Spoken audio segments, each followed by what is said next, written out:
ఆసక్తిగా చూసిన తర్వాత నాకు అర్థమైంది అసలు ఆయన ఏం చెప్పాలనుకున్నాడు, ఏమి చెప్పాడు, నాకు అర్థం కాకపోతే అర్థం కాకపోయింది, రాజకీయ విశ్లేషకులకు అర్థం కాకపోతే అర్థం కాకపోయింది, జన సైనికులకు అర్థం కాకపోతే అర్థం కాకపోయింది, కనీసం ఆయనకైనా అర్థమైందా అనేది నాకు అర్థం కాదు.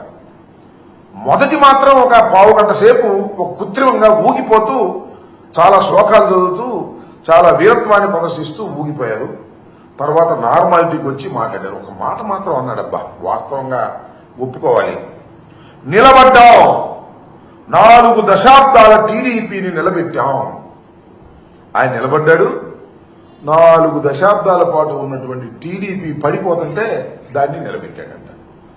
ఇవాళ కాదుగా, మేము దేవుడి నుంచి చెబుతున్నాం.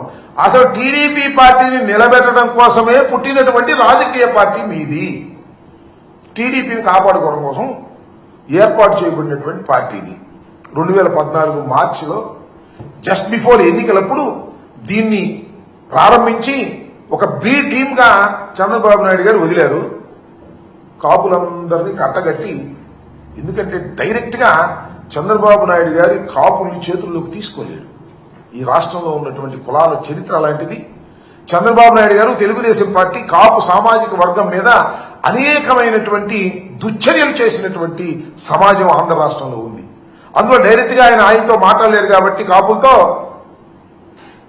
పవన్ కళ్యాణ్ గారిని అక్కడ పెట్టి ఆయన నుండి అట్రాక్ట్ చేసి తద్వారా తన వైపు మరలించుకోవాలనేటువంటి ఒక ప్రయత్నంలో భాగంగానే జనసేన పార్టీ ఆవిర్భవించింది అనేది ఇవాళ మేము కొత్తగా చెప్పటంలా, డే 1 నుంచి చెబుతున్నటువంటి అంశమని ఈ సందర్భంగా నేను మనవి చేస్తున్నా.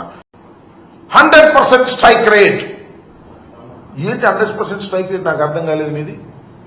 మీరు ఒక్కళ్ళే వచ్చారు 100% స్ట్రైక్ రేట్ కి. 21 సీట్లు పోటీ చేశారు, 21 సీట్లు మీరు గెలిచారు. అందువల్ల మీరు 100% స్ట్రైక్ రేట్ అని అనుకుంటే ఎలాగా అంటున్నా.